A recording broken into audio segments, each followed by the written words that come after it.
शासनम जम जस्य जम्मिदेशे जेण विहाणेन जम्मिकालम्मि नादं जिणेन नियदं जम्मं वा अहवमर्णं वा तं तस्य तम्मिदेशे तेन विहाणेन तम्मिकालम्मि कोसक्कदिवारेदुम् दो वातः जिणिन्दो वा एवं जोनिच्छयदो जाणदितव्वाणि सवपज्जाये सो सद्दिट्टि शुद्धो जो संकदि सोहु को दिट्टि।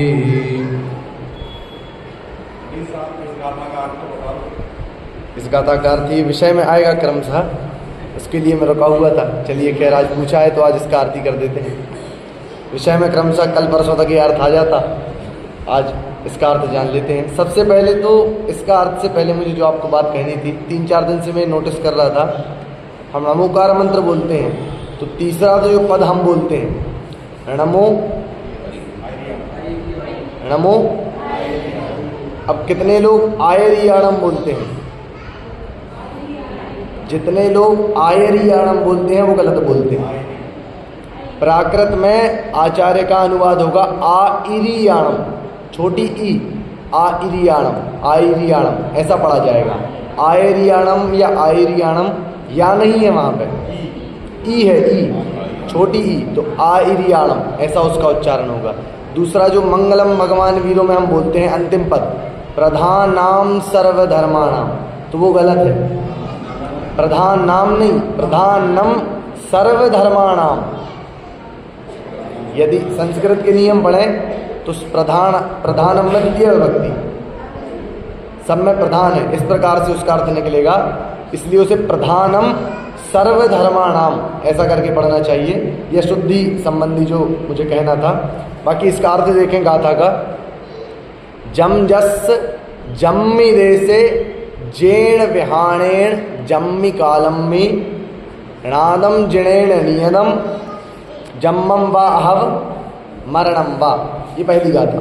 3 गाथाएं क्रमशः हैं, इनके नंबर 321 से हैं, शायद 321 से।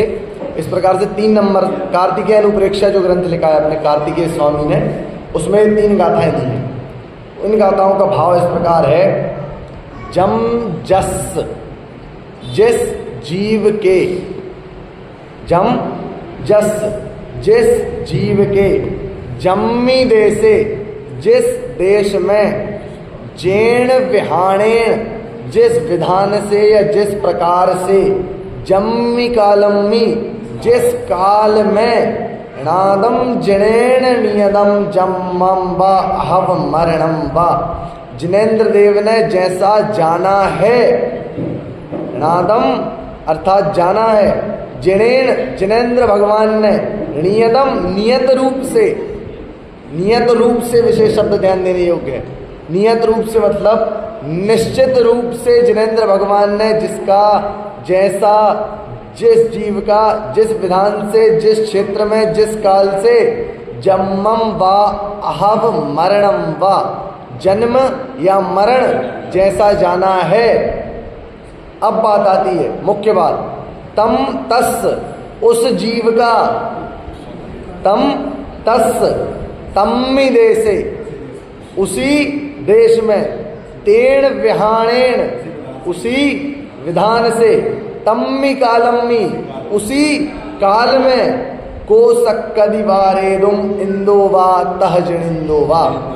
उसी काल में क्या होगा, जैसा जिनेन्द्र देव ने जाना है वैसा होकर रहेगा। अब आगे क्या कहते हैं, इतने दावे के साथ कह रहे कार्तिकेय स्वामी, इतने दावे के साथ, कोसक्कदिवारेदुम उसको टालने में कौन समर्थ है?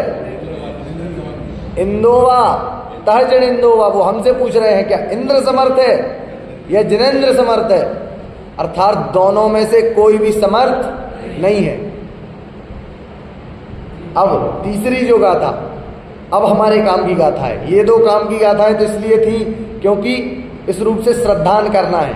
अब श्रद्धान करके पंडित जी मिल क्या रहा है, जब तक आदमी को कुछ मिले ना तब तक मन नहीं लगता सुनने में। कुछ मिलना चाहिए। आप तो कुछ भी दे दो, छोटी से छोटी चीज़, पुरस्कार मिलना चाहिए। तो अब आचार्य देव कहते इसको श्रद्धान करने से पुरस्कार क्या है? एवं जो निश्चयदो जानदि तब्वाणि सव्व पज्जाए।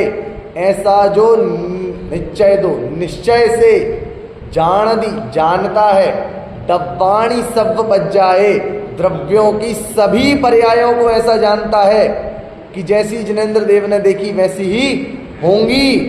दब्बाणी सव्व पज्जाए, ऐसा नहीं कहा जो लोग तर्क देते हैं कि जन्म या मरण बस फिक्स है, तो ऐसा नहीं कहा जन्म या मरण को जानता है। दब्बाणी सव्व पज्जाए, सर्व पर्यायों को ऐसा जानता है।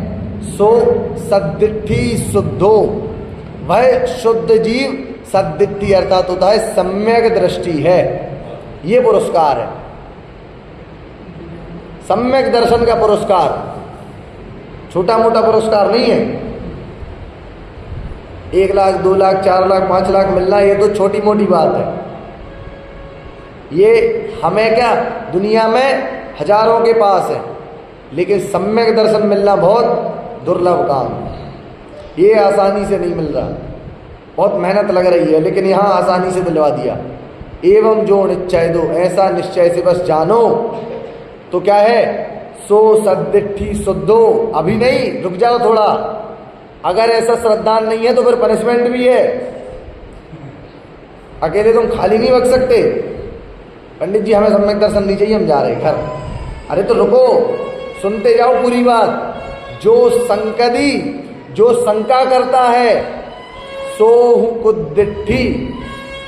आचार्य देव ने कहा जिसको अगर शंका है कि जिनेंद्र देव ने जैसा जाना है वैसा नहीं होगा, तो कौन है वो? कुद्दिट्ठी, मिथ्या दृष्टि है।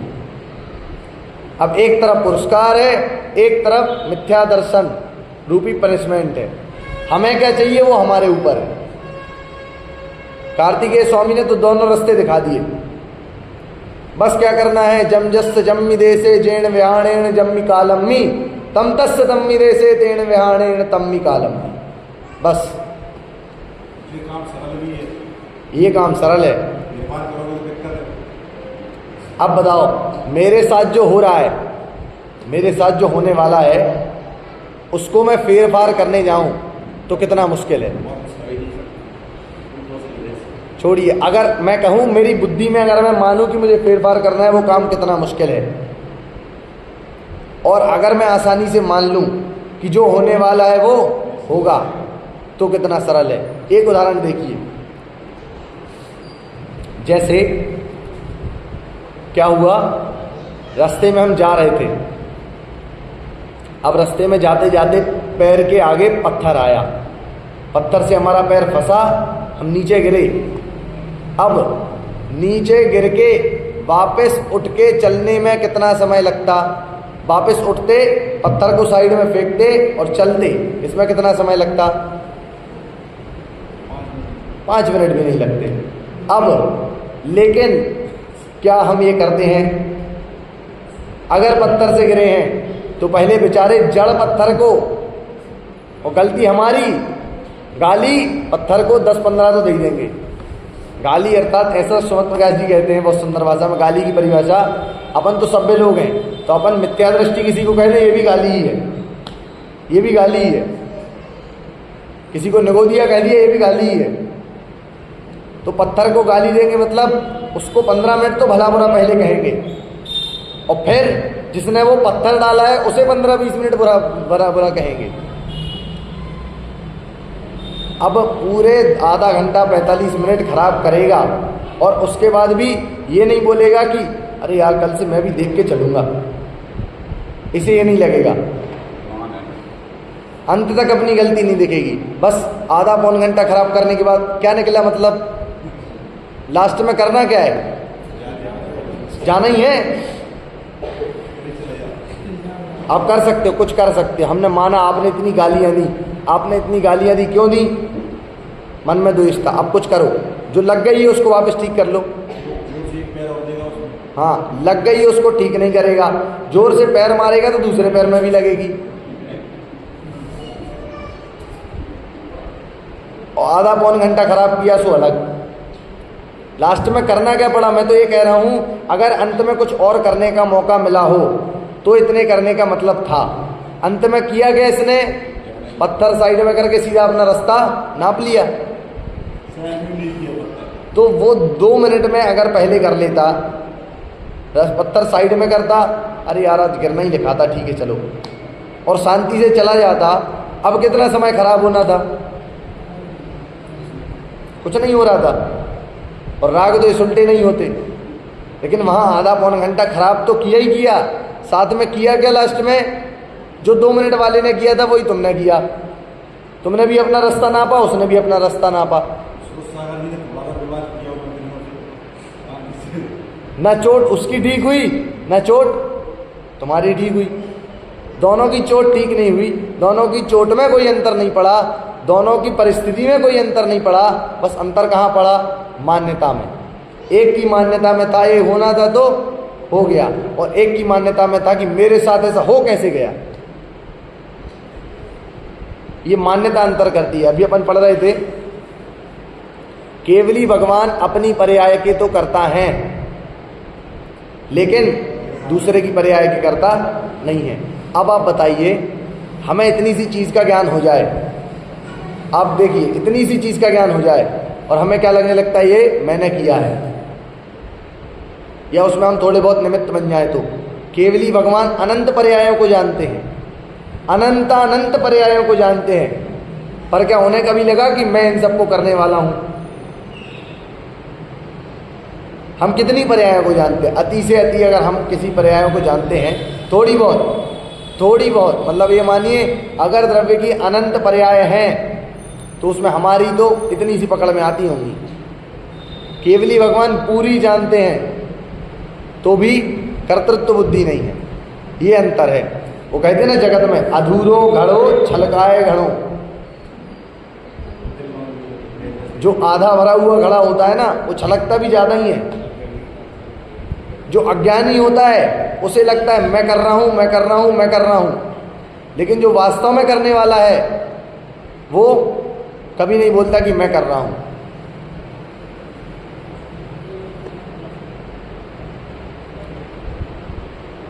कितने प्रसंग होते हैं जब हमें लगने लगता है कि मैं करने वाला हूं। अभी उसी भक्ति में एक अंतिम अंतरा जो आ रहा था, बहुत सुंदर अंतरा था। रागी ने वीत रागी को राग से ही जाना, ज्ञातृत्व भाव को उसके कभी ना पहचाना। अंतर यहां पड़ गया। जो ज्ञानी था उसने वीतरागी को जाना, लेकिन कैसे जाना? वीतराग भाव से जाना कि ये मेरे कुछ नहीं करते, मैं इनका कुछ नहीं करता। रागी ने कैसे जाना? राग से जाना। और क्या अंतर पड़ा? ज्ञातृत्व भाव को नहीं पहचाना। भगवान को उसने ऐसे देखा ही नहीं कि ये सब जानने देखने वाले हैं, करने धरने वाले नहीं हैं। और रागी ने हमेशा ये माना कि ये करने धरने वाले हैं, जानने देखने वाले तो हैं ही, साथ में करने धरने वाले हैं। इतना ही अंतर होता है, मान्यता का अंतर है। और जब ये मान्यता सुधर जाएगी तब समय नहीं लगेगा वास्तव में सही होने में। चलिए अब बढ़ते हैं कल की चर्चा की ओर। कल जो हमारी चर्चा हो रही थी, स्वयं इस जगत का परिणमन होता है, होता जगत स्वयं परिणाम, मैं जग का करता क्या काम। इस पर हमारी बहुत चर्चा हुई थी कि हम कैसे जगत के कर्ता खुद को मानते हैं। फिर उसके बाद क्रमबद्ध पर्याय यदि दृष्टि में स्वीकार नहीं है तो हमारे को दृष्टि में कितना खोट है, कितनी अंदर में राग भरा हुआ है, कर्तृत्व बुद्धि है, तब जाके क्रमबद्ध पर्याय स्वीकार नहीं हो रही। ये हमारी कल की चर्चा हो चुकी थी।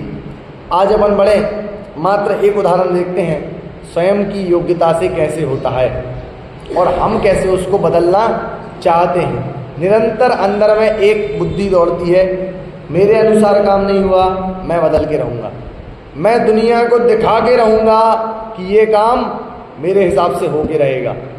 अगर दुनिया को दिखाना है तो हर बार क्यों तुम्हारे हिसाब से नहीं हो रहा है? व्यवस्थापक को लगता है मंदिर का जितना कार्यक्रम है मेरे हिसाब से हो रहा है, जो भी शेड्यूल मैंने बनाया है वो मेरे हिसाब से चल रहा है। इतनी मिथ्या भ्रांति अंदर में भरी हुई है।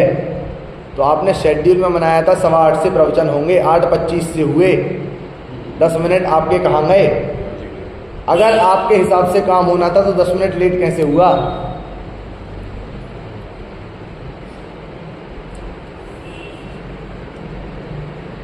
बात तो वहाँ है कि जो हम सोच रहे हैं और वो ना हो तो हमें लगता है कि काम गलत हुआ, और जब हम सोचते हैं कि हम जो सोच रहे हैं वही हो जाए तो काम सही हुआ।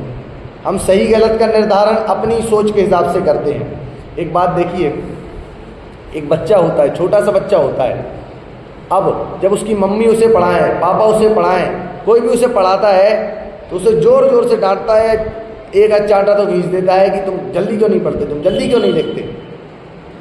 इसकी इच्छा क्या है? वो जल्दी पढ़े, वो जल्दी लिखे। इसे ये समझ में नहीं आता, जब मैं इसकी उम्र का था तो इससे भी गंवार था। बच्चा तो फिर भी होशियार है, बच्चा कम से कम ABCD तो बोल रहा है, हम तो कुछ नहीं जानते, तो भी ये चाहता है बच्चा ज़्यादा होशियार निकले। अरे बच्चे की योग्यता के हिसाब से एक बार देखिए तो बच्चा सही है, बच्चे ने गलती कहाँ की? आजकल बहुत माँ बाप की समस्या आती है, शिविर आदि में 10 लक्षणों में बहुत लेके आते हैं, हमारा बच्चा हमारी सुनता ही नहीं है। तो आपने बचपन से उसको ऐसा माना है कि उस पर सारे बोझा थोप दिए जाएं। बच्चे कभी नहीं सुनेंगे थोपने पे। बच्चों की योग्यता देख के उन्हें समझाना चाहिए। बच्चे की योग्यता तो कितनी सी थी, उसे यह समझाए कि बेटा A ऐसे लिखा जाता है, B ऐसे लिखा जाता है। तुमने 2 चांटे और दिए और कहा जल्दी लिख। अब वो जितना सीखना चाहता था वो भी नहीं सीखेगा। उसकी इच्छा नहीं है, अब वो तुम्हारी मार से बचने के लिए लिख रहा है। तुमने इच्छा मार दी। अब यही दिक्कत होती है, योग्यता नहीं एक्सेप्ट करते हम किसी की, तो उसकी योग्यता जितनी थी उसने उस हिसाब से पूरा काम किया है। अब ये पंखा इतना चल रहा है, इसकी योग्यता इतनी है, अब मैं चाहूं कि हेलीकॉप्टर की पंखी जितना तेज घूमे, घूम सकता है? उसकी योग्यता ही इतनी है ना, पंखी टूट के नीचे गिरेगी किसी के सिर पे। जिस चीज की जितनी योग्यता है अगर वो हमें स्वीकार हो जाए तो काम आसान हो जाएगा, और योग्यता के हिसाब से काम होते हैं ये स्वीकार हो जाए फिर तो कहना ही क्या है, फिर तो सारा जीवन सरल हो जाएगा। अपने हिसाब से काम करने जाते हैं तब हमें लगता है काम गलत हो रहा है। आप मुझे बताइए, आप एक नाटक देखने गए, आपने बहुत सुंदर नाटक देखा, उस नाटक में एक अमीर की हवेली दिखाई गई। उस अमीर की हवेली में क्या था? बढ़िया स्टूल कुर्सी रखे थे, चेयर रखी थी, सोफ़ा रखा था, बहुत लग्जरियस घर था, ऊपर पंखे नहीं AC लगे थे, सब था उस अमीर के घर में, बहुत सुंदर आपको लगा, क्या अमीर का घर है। अब आई गरीब की बारी। गरीब का दृश्य जब आया तो फूटा सा मटका पड़ा था, एक खाट पड़ी थी, झोपड़ी बनी थी जो लीक हो रही थी पानी से, बर्तन पता नहीं कहाँ पड़े थे, कपड़े थे नहीं हैंगर उसके पास तो कपड़े भी कहीं पड़े थे। अब मुझे बताइए, वो गरीब का घर अव्यवस्थित है या व्यवस्थित है?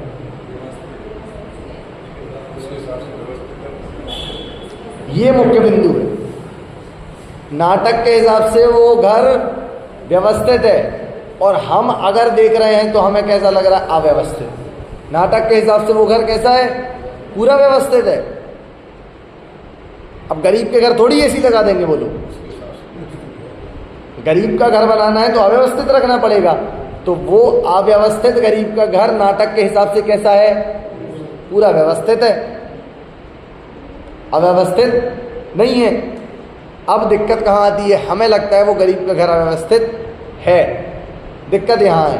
उसी प्रकार क्रमबद्ध पर्याय, क्रमबद्ध परिणमन, पर्यायों का परिणमन, सर्वज्ञता, इन सभी के अनुसार देखा जाए तो जो परिणमन हो रहा है वो सही है, व्यवस्थित है, लेकिन हमारे अनुसार नहीं है तो हमें कैसा लग रहा है? अव्यवस्थित है। वो गरीब का घर अव्यवस्थित था क्या? नहीं था। गरीब का घर ऐसे ही तो बनेगा, लेकिन हमें क्या, हमें लगता है अव्यवस्थित है। क्यों? मटका ऐसे पड़ा रहता है, अच्छे से रखो। अरे अगर अच्छे से रख देंगे तो तुम नाटक देखने नहीं आओगे। क्योंकि तुम्हें नहीं लगेगा कि ये गरीब का घर है। तो उसको पूरा व्यवस्थित किया गया है। इसी का मतलब है क्रमबद्ध पर्याय में भी जो परिणमन लिखा गया है, जो सर्वज्ञ परिणमन होना देखा है, वो पूर्ण व्यवस्थित है। उसमें कहीं भी अव्यवस्था नहीं है। दिक्कत कहाँ है? हम चाहते थे आज सुबह से उठ के हम जाएं और हमारे बेटे उठे, हम सुबह से हमारे बेटे बेटी आके हमारे पैर छुएं, हमारे बेटे बेटी आज्ञाकारी हों, सब सोचा था हमने। और जब बेटा आज्ञाकारी नहीं हो तो कैसा लगता है? पंडित जी हम तो बहुत दुखी हैं, बेटा आज्ञाकारी नहीं है, क्या गलत घर है हमारा, तो बिल्कुल घर नहीं नरक बन गया है। बेटे आज्ञाकारी नहीं हो, पंडित जी आपको क्या पता कितना दुख होता है। अरे तो हमें तो पहले ही मान्यता में बैठा हुआ है कि बेटा तो बेटे के हिसाब से चलेगा, तुम्हारे हिसाब से चलने वाला वो है कौन?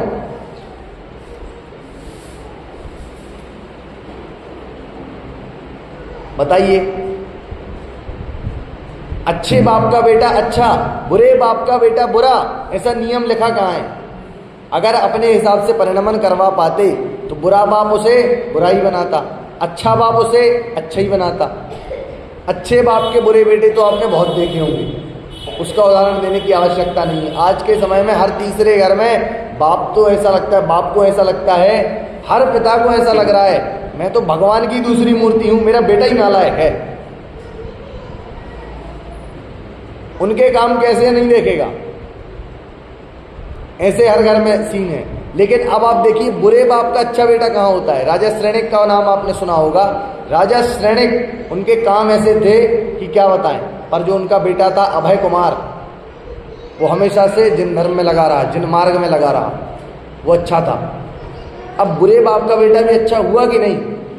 तो अगर अपने हिसाब से बदल सकते हैं तो बुरे का बेटा बुरा होना चाहिए, अच्छे का बेटा अच्छा होना चाहिए। लेकिन अपने हिसाब से नहीं बदल पा रहा है ना, ये बताता है कि जो भी हो रहा है वो सही हो रहा है।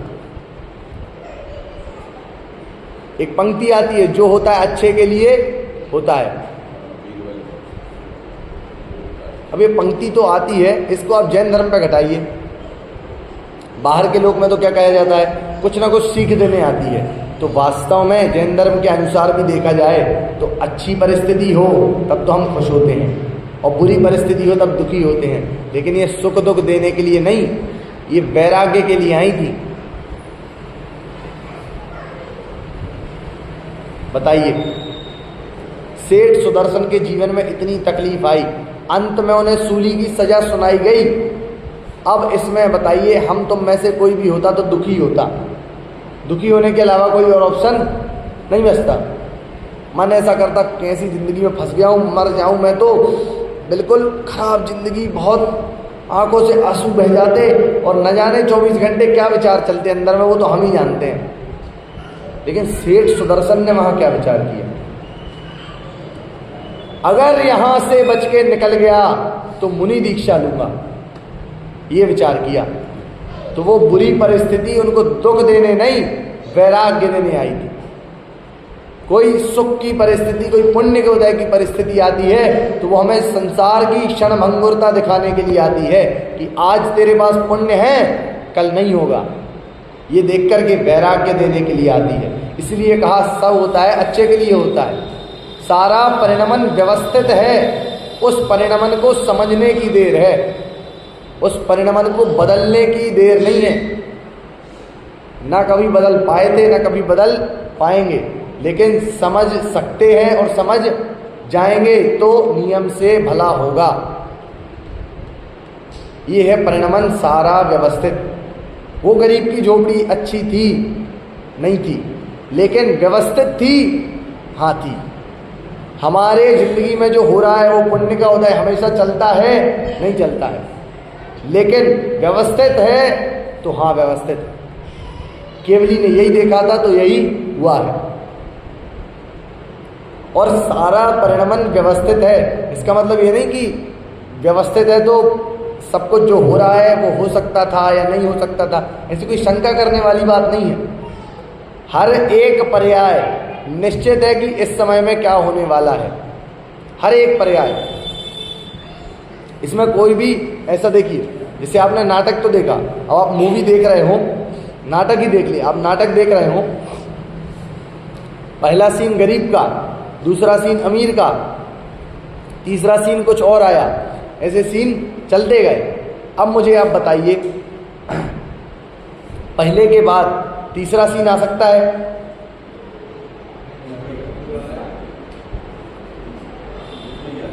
सीधा दूसरा सीन आ सकता है? पहला नहीं आए सीधा दूसरा आ जाए। उल्टा चला सकते हैं, चौथा तीसरा दूसरा पहला। कुछ संभव नहीं है। अगर पहला सीन है तो पहले पहला होगा, फिर दूसरा है तो फिर दूसरा होगा, फिर तीसरा है तो फिर तीसरा होगा, फिर चौथा है तो फिर चौथा होगा। ये नियम है कि नहीं? अगर वहां पे चारों क्रम से होने लायक थे और क्रम से ही हुए, तो हमारे जीवन में भी हर पर्याय क्रम से होने लायक ही है और क्रम से ही होती है। वहां हर सीन में फिक्स है कि कौन सा सीन कब आने वाला है, उस सीन में क्या होने वाला है। हमारी पर्याय भी फिक्स है, इसके बाद कौन सी पर्याय आएगी, कौन सी नहीं आएगी, और वो पर्याय के अंदर क्या होगा ये भी फिक्स है। माला से अपन जाप देते हैं, माला से जाप देते देते आप बताइए, जाप हम दे रहे हों और एक मोती आया, फिर अगला मोती आएगा, फिर अगला मोती आएगा, ऐसे ही क्रम चलेगा। पहले के बाद सीधा आठवां नहीं आएगा। अब उनकी बात अलग है जो जाप देते देते दो बीच के छोड़ देते हैं जल्दी जाप निपटाने के लिए। लेकिन अगर अच्छे से जाप की जाए तो पहले के बाद दूसरा मोती, फिर तीसरा मोती, फिर चौथा मोती, सारे ही मोती आएंगे ना। और सारे के सारे मोती पहले से माला में लगे हुए हैं। ऐसा नहीं कि हमारे हाथ में एक मोती है तो एक माला में आया, फिर दूसरा आने वाला था तो दूसरा माला में डाल दिया, ऐसा नहीं, पहले से माला में लगे हुए हैं। और कौन से किस मोती के बाद कौन सा आएगा ये भी फिक्स है। कोई भी मोती बीच में से चेंज नहीं हो सकता, ना इधर का मोती इधर सरक जाएगा, ना इधर का मोती इधर सरकेगा। वैसी पर्याय है। एक इतनी बड़ी माला है तो एक इतना बड़ा हमारा द्रव्य है, उसमें मोती लगे हुए हैं तो हमारे द्रव्य में पर्याय लगी हुई है। हर समय की अलग पर्याय तो है, पर कौन सी पर्याय किस समय में है ये भी है। हमारे साथ दिक्कत क्या है, हम ये तो मान लेते हैं कि पर्याय होंगी, हर समय पर्याय होगी, द्रव्य पर्याय से खाली नहीं रहेगा। लेकिन ये मानने में दिक्कत होती है पंडित जी, सब पर्याय फिक्स तो नहीं हो सकते। अच्छा, सब पर्याय फिक्स है तो मतलब हमारा मरना कब तय है पता है पहले से, तो फिर हम इलाज ही क्यों कराएंगे? फिर तो डॉक्टरों का होना व्यर्थ हो गया। अरे तो भाई साहब, पर्याय में ऐसा कब कहा कि पर्याय में ऐसा भी तो हो सकता है, डॉक्टर के माध्यम से बचना भी तो पर्याय में लिखा हो सकता है। डॉक्टर होते हुए भी मरना भी तो पर्याय में लिखा हो सकता है। श्रद्धान करने की बात यह है कि पर्याय निश्चित है और क्या होगा ये भी निश्चित है। टेढ़ा दिमाग इसमें नहीं लगाना चाहिए कि फिर हम कुछ करेंगे ही नहीं। क्या पता तुम्हारा पुरुषार्थ करना उस पर्याय में निश्चित हो। पंडित जी आप इतना उपदेश पर प्रवचन मत दिया करो, हमें तो जब भगवान बनना होगा तो निश्चित बन जाएंगे। तो क्या पता आपका प्रवचन के माध्यम से मन पलट जाए और सम्यक दर्शन हो जाए, वो पर्याय में लिखा हो। हमें तो नहीं पता ना क्या लिखा है, हमें तो मात्र क्या पता है, पर्याय निश्चित है। क्या निश्चित है वो कौन जानता है? केवल ही जानते हैं। बस इतना ही अंतर है। वास्तव में जब ये अंतर समझ में आता है कि सब कुछ निश्चित है, तब क्रमबद्ध पर्याय की स्वीकृति होने में एक समय भी नहीं लगता। और वो स्वीकृति इतना आनंद देने वाली होती है कि संसार में कहीं सुख नहीं दिखता, आत्मा में सुख दिखता है और निराकुलता दिखती है। अब हमें जो बदलने की भावना पड़ी हुई है, आप बताइए, आपसे कहा जाए आपको यदि हमें बदलने के भाव आए, जैसे मैं पत्थर से ठोकर खा के नीचे गिरा, तो अब मैं नीचे गिरा, तो अब नीचे गिर के मुझे उठते ही साथ मुंह से कुछ निकला, और क्या भाव आएगा, ऐसा क्यों हो गया, ऐसा नहीं होना चाहिए था, ये भाव आया। लेकिन अब ये भाव आया तो 3 प्रकार की पर्याय होती हैं, भूतकाल की पर्याय, भविष्यकाल की पर्याय और वर्तमान काल की पर्याय। अब आप बताइए आप कौन सी पर्याय को बदलना चाहते हैं, हम उसमें फिर इम्प्लीमेंट करना शुरू करेंगे। थोड़ा लॉजिकली हम सोचें। अभी तक तो हमने क्या देखा, बदल नहीं सकते। चलिए हम आपको थोड़ी छूट देते हैं, आप हमें सोच के बताओ आपको कौन सी पर्याय बदलनी है। एक उदाहरण देखते हैं और फिर आप बताना कि कौन सी पर्याय आपको बदलनी है। आपकी थाली में एक रोटी रखी है, एक रोटी जिसके कौर करके रख दिए गए हैं। अब वो एक कौर हमने खाया, रोटी अच्छी नहीं लग रही हमें रोटी अच्छी नहीं लगती, हमें रोटी की जगह कुछ और चाहिए, जिसका कुछ और टेस्ट आना चाहिए। हमें रोटी में डोसा का टेस्ट आए, हमारा इच्छा है, ठीक है, हमारी इच्छा है रोटी में डोसा का टेस्ट आए। तो अब आप मुझे बताओ कौन सी रोटी में आपको डोसे का टेस्ट चाहिए। एक तो हो गई भूतकाल की पर्याय, जो रोटी आपके पेट में है उसमें तो कोई मतलब नहीं है, क्योंकि वो तो पेट में गई, पेट में तो स्वाद आएगा नहीं, तो पेट में जो रोटी चली गई उसमें तो स्वाद हमें नहीं चाहिए। अब बात आती है जो थाली में रोटी पड़ी है उसमें, वो तो अभी आई ही नहीं मुंह में, तो उसमें क्या को डोसे का स्वाद चाहिए, वो थाली में ही पड़ी है, तो उसमें मतलब नहीं है। जो पेट में रोटी गई उसमें डोसे का स्वाद आए तो फायदे का नहीं है, क्योंकि पेट में स्वाद आने वाला नहीं है। जो प्लेट में रोटी पड़ी है उसमें डोसे का स्वाद आए तो वो तो अभी हमारे मुंह में ही नहीं आई, तो डोसे का स्वाद आने वाला नहीं है। अब देखिए जो मुंह में रोटी रखी है उसमें हमें मन करता है बदला जाए, लेकिन वो तो तुम्हारी जीभ पे आई गई ना, अब क्या बदलना है, अब तो खम गई, अब तो तुम्हारी जीभ पे वो रोटी आई गई, अब क्या डोसे का स्वाद। जो पेट में गई उससे मतलब नहीं है, फायदा नहीं है, जो थाली में है उससे फायदा नहीं है, जो मुंह में आ गई वो तो रोटी आई गई, अब उसको डोसा क्यों बनाना है। तो ऐसे ही जो भूतकाल की पर्याय हो गई, अब आप मुझे बताइए उनको बदलने से कोई मतलब है, हो गई ना। बहुत इच्छा होती है हमारी, ऐसा काश ऐसा नहीं हुआ होता, काश ऐसा नहीं हुआ होता। ये जो काश शब्द है वही हमें मारे जा रहा है। काश नाम की जो लाठी है वही हमें संसार में भगा रही है। काश ऐसा हो गया होता, काश ऐसा हो गया होता। अरे नहीं हुआ है तो अब छोड़ो। संसार में तक कहते हैं बीती सब भुलाए के आगे की सुध ले, तो अब जो हो गया उसको छोड़ो। तो भूतकाल की जो पर्याय हो गई, अगर हमें पत्थर के माध्यम से गिर के चोट लगनी थी, अब तो लग गई, अब उसको बदलने से कोई मतलब है नहीं।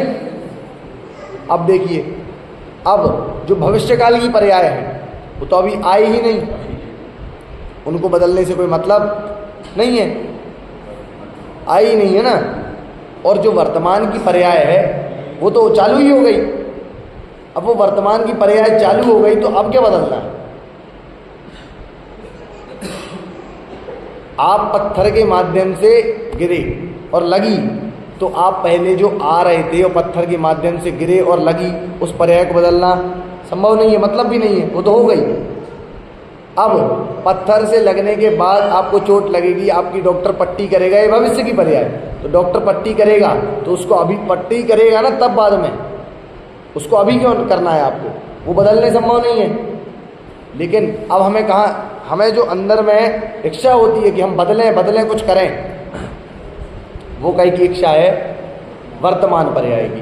तो अब तो वो पैर में चोट लग गई ना, अब क्या बदलना है, पर्याय घट गई, अब क्या बदलना है। वर्तमान और भूतकाल में इतना ही अंतर है। देखिए, जैसे भूतकाल ये रही पर्याय तो ये हो गई, और वर्तमान चालू हो गई है, खत्म नहीं हुई। भूतकाल चालू हुई और खत्म भी हुई, वर्तमान चालू तो है, खत्म नहीं हुई है। लेकिन अब जब चालू हो ही गई है तो मतलब क्या है बदल के, देखिए, आपको थोड़ा सा सुख मिल सकता है अगर बदल भी दिया जाए, लेकिन वो चोट का दर्द तो आपने महसूस कर लिया ना। कभी और आपको चोट लगी होगी, वो हो गई भूतकाल की पर्याय, उसको आप बदल नहीं सकते, वो तो आपने पूरी भोगी है। जब तक वो काली पपड़ी बन के निकल नहीं गई तब तक अपन ने वो चोट भोगी है, तो उसको बदलने से तो कोई मतलब नहीं है। अब बदलते हैं कि आगे जो चोट लगेगी उसको बदलने से कोई मतलब नहीं है, कि वो लगी ही नहीं है। कब लगेगी कब नहीं लगेगी हमें पता ही नहीं है, तो उसको बदलने से मतलब नहीं है। अब बात कहाँ है, जो अभी चोट लगी हुई है, ये है वर्तमान और भूत में अंतर।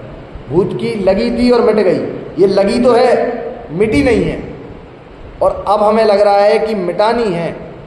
तो भाई साहब, तुमने चोट का दुख तो भोग ही लिया, तो अब मिटानी क्यों है? मिटाने से मतलब क्या है? मिटाना क्यों चाहते? चोट का दर्द ना हो, तो वो तो तुम भोग ही लिया ना तुमने। अगर नहीं भोगा हो तो बदल दो, भोग लिया तो मतलब नहीं है। इसलिए तो कहा तीनों काल में से पर्याय कौन सी बदलने लायक है, ये तो बताओ। देखिए, हम चाहते हैं वर्तमान को बदलना, क्यों? क्योंकि अब हमें लगता है वर्तमान को बदलने से पंडित जी आधा दुख तो कम हो जाएगा। लेकिन मैं ये पूछ रहा हूँ, हाँ क्या हुआ? जी जी,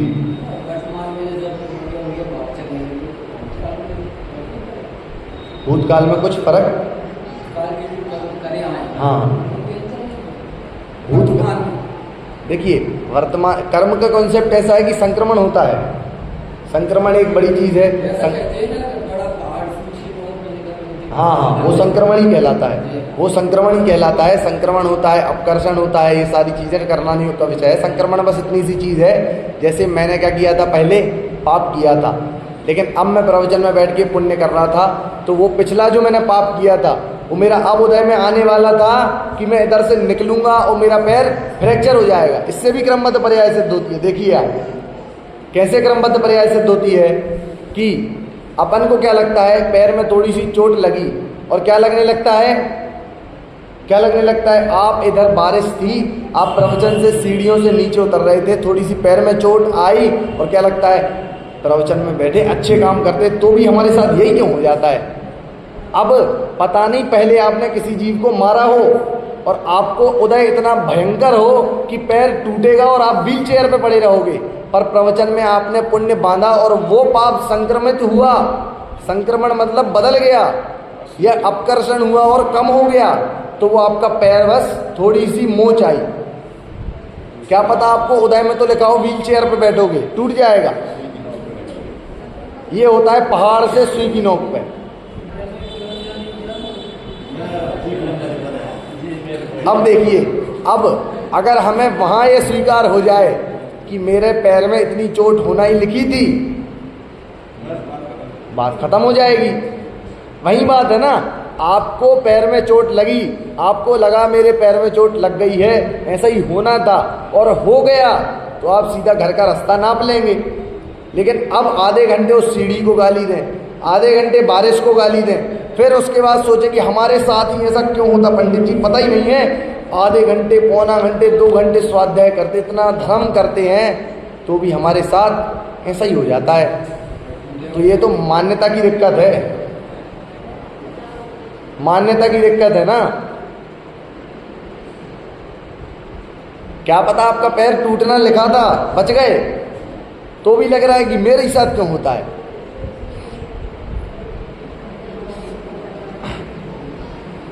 तुम्हारे ही साथ नहीं होता है, सबके साथ होता है। तुम्हें अंदर में स्वीकार हो नहीं रहा है, इसलिए लग रहा है मेरे ही साथ क्यों होता है। दिक्कत यह है, जिसने पाप बांधे हैं, कर्मों से तीर्थंकर नहीं बचे, हम कौन है? तो जिसने पाप बांधे हैं, जिसने कर्म बांधे हैं, उसके उदय में आएंगे, उसे भोगने पड़ेंगे, उससे नहीं बच सकते। लेकिन कितना उदय में आएगा वो हमारे ऊपर है। संक्रमण हो जाता है, ये करणानि योग का कॉन्सेप्ट है। इससे भी क्रमबद्ध पर्याय निकल गई। आप देखिए तो क्रमबद्ध पर्याय कितना बड़ा सिद्धांत है, हर जगह क्रमबद्ध पर्याय है, भरी पड़ी है, मानने की देर है। वो आपको मानो चाहे मनमानो तो भाई हाँ मानना ही पड़ेगा। देखिए घाटा अपना है, घाटा अपना है, उसमें ना भगवान का घाटा है, ना जैन धर्म का घाटा है, ना किसी का घाटा है।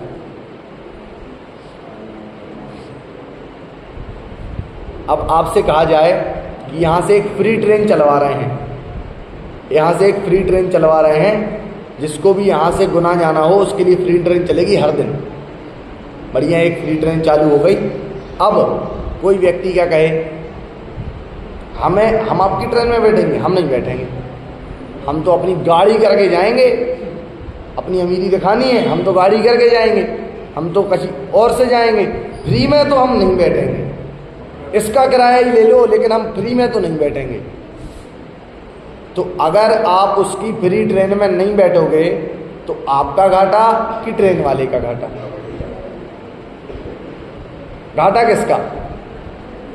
ट्रेन रुकेगी बदरवास से, अगर गुना के लिए ट्रेन चालू हुई है तो ट्रेन बदरवास से गुना तक चलना रुकेगी? नहीं रुकेगी। अगर ट्रेन चली है तो वो चलेगी।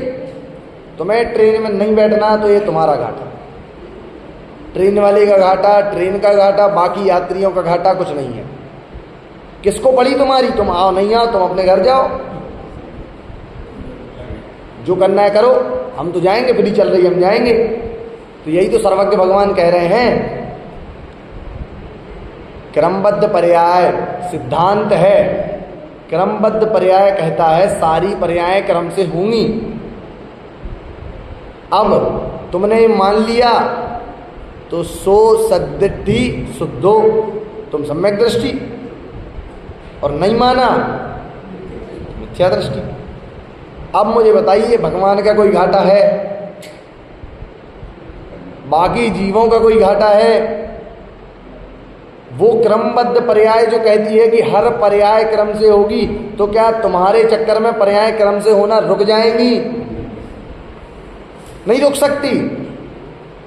अगर पर्याय क्रम से होना नहीं रुक सकती तो इसमें किसका घाटा? हमारा घाटा। हम मिथ्या दृष्टि बने जा रहे हैं उस चक्कर में। तो जैसे ट्रेन चलना नहीं रुकी थी, उसमें हमारा घाटा क्या था कि हम बैठ नहीं रहे थे, वैसे ही यहाँ पे हमारा घाटा है, हम मान नहीं रहे।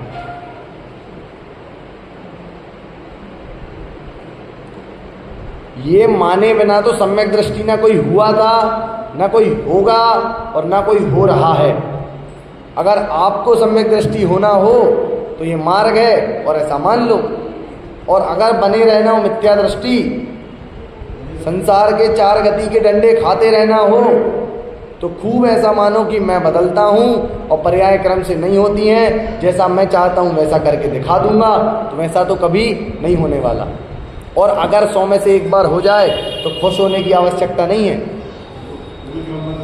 वो भी क्रमबद्धता की एक बार होना है, और 99 बार नहीं होना, ये भी क्रमबद्धता। ये है क्रमबद्ध पर्याय। अब बताइए, जिस व्यक्ति को फ्री ट्रेन मिल रही है और वो फ्री की ट्रेन में बैठ के हर दिन बढ़िया बदरवास से गुना जाए, उसका काम था, उसे जाना पड़ता था, उसका किराया लगता था। अब वो फ्री ट्रेन में बढ़िया बदरवास से गुना जा रहा है, आ रहा है, जा रहा है, आ रहा है, उसे कैसा लग रहा है? मजा आ रहा है। उसे अंदर में एक बार भी ऐसा लगा, अरे यार फ्री ट्रेन चलवा के सरकार ने गलती तो बहुत कर दी, कितना घाटा हो रहा होगा? सोचेगा वो एक बार भी? उसे पड़ी है सरकार के घाटे की, उसे पड़ी है जो ये ट्रेन चलवा रहा है उसे फायदा हो रहा कि नहीं? उसे क्या पड़ी है? मजा आ रहा है, भैया मेरा तो काम निकल गया। तो जो क्रमबद्ध पर्याय को मानता है उसे लगता है मेरा तो काम हो गया, मैंने मान लिया, ये होना था तो हो गया, उसकी ट्रेन तो फ्री में चल गई, वो तो मोक्ष तक जाएगा, उसने ऐसा माना है तो। लेकिन जिसने नहीं माना वो रोता ही रहेगा। कैसे लोग हैं? जो ट्रेन में नहीं बैठेगा वो नियमित रूप से दिन भर गाली ही देगा, इनके अंदर कोई स्वाभिमान है कि नहीं? फ्री में जाता है कोई? हम तो कभी ना जाए, हमारे बाप दादा ने कभी नहीं सिखाया कि फ्री में जाओ। अरे भाई, सुविधा दे रहा है वो व्यक्ति, अब ये दिन भर गाली ही देगा, ना ये गुनाह पहुंच पाया ना गुनाह से वापस आ पाया, और अगर जाएगा तो किराया भी भरेगा, माथा गरम करेगा और उल्टा सीधा बोलेगा। और यही प्रवृत्ति उसकी होती है जो क्रमबद्ध पर्याय को नहीं मानता अपनी। हाँ हाँ, जिसको स्वीकार नहीं हो रही वो भी क्रमबद्ध है। अपनी भाषा में कहा जाए तो ज़्यादा चेचे पे वही करता है जिसको क्रमबद्ध पर्याय स्वीकार नहीं है। जिसको स्वीकार है उसे तो पता है कि भाई साहब बस जो है सो यही है।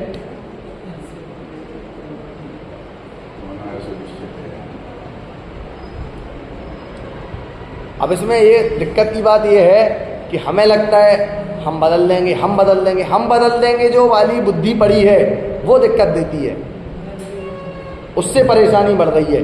लेकिन जो दुनिया में एक एक काम हो रहा है वो सारा क्रमबद्ध है, और अगर आपको मानना हो तो मानो, वरना भगवान हमसे कह रहे, भगवान तो क्या ऐसी भाषा का प्रयोग नहीं करेंगे, लेकिन आप यदि किसी से पूछें तो वो कहेगा मानना हो तो मानो वरना चूल्हे में जाओ। हमें क्या करना है? हमारा तो काम हो गया, हमें सम्यक दर्शन मिल गया, अब तुम्हें नहीं चाहिए तो अपना जानो। इसी को कहते हैं भगवान कुंद आचार्य देव ने खाना बना के दे दिया, तुम्हें नहीं चबाना तो मत चबाओ, तुम्हारी भूख नहीं मिटेगी, हम तो खूब खाएंगे। ये है क्रमबद्ध पर्याय का सिद्धांत। हम तो मानेंगे भैया, क्यों? हमें सम्यक दृष्टि होना है। तुम्हें मिथ्या दृष्टि रहना है तो रहो, हमें तुमसे मतलब नहीं है। जो हमारे काम की चीज़ थी वो हमने कर ली, अब तुम्हें नहीं करनी, तुम पड़े रहो। ये क्रमबद्ध पर्याय को जानने के फायदे हैं और घाटे हैं। अब अगर सोचने वाली बात है अपने को सम्यक दर्शन चाहिए तो फटाफट से 2 मिनट में मान लो। ऐसे नहीं कह रहे, जिनेंद्र देव ऐसे बता ही नहीं रहे 2 मिनट में मान लो, अपना जैन धर्म ऐसा नहीं कहता हमने कह दिया तो मान लो। अरे हो रहा है इसलिए कह रहे, और होने के लिए अपन ने कितनी चीज़ें भी सिद्ध कर ली ना, होने के लिए कितनी चीज़, अभी 5 दिन और अपने पास इतने प्रमाण आएंगे, आपको ये विश्वास हो जाएगा कि हाँ जो होना है वही हो रहा है, उसके अलावा तो कुछ नहीं हो रहा है। ये सारे प्रमाण आएंगे, बस दिक्कत है हमारी मान्यता की, तो 10 दिन के अंदर वो सुधर जानी चाहिए। देखिए, मैं इतनी गारंटी तो ले सकता हूँ कि मैं आपको विषय समझा सकूँ, लेकिन आपकी मान्यता बदलने की गारंटी तो आपको लेनी है। श्रद्धा अंधी होती है, श्रद्धा कोई किसी की नहीं बदलवा सकता। मैं आपको ज्ञान तो करवा सकता हूँ, वो भी निमित्त बन के, ज्ञान करेंगे भी आप खुद, लेकिन श्रद्धा हमें बदलनी है कि वास्तव में सब क्रमबद्ध है या नहीं। अपने जीवन पे घटाना चालू कीजिए। हम एक चीज में कितना समय खराब कर रहे हैं, अगर एक क्रमबद्ध है आगे बढ़ो, छोड़ो, जो हो गया सो हो गया, ऐसा सोचना चालू कीजिए तो अपने आप पता चलेगा कि जीवन कितना सरल है, क्रमबद्ध पर्याय कितना आसान विषय है और कितना निर्भय करने वाला सिद्धांत है। हाँ, ये भी क्रमबद्ध है। जो हो रहा है दुनिया में सब कुछ क्रमबद्ध ही है। ये जब एक बार विचार हो जाएगा तो अपने आप निराकुलता आएगी, निर्भयता आएगी और अकर्तृत्व का भाव आ जाएगा। इस प्रकार की आज की हमारी चर्चा रही। अब इसके आगे का विषय कल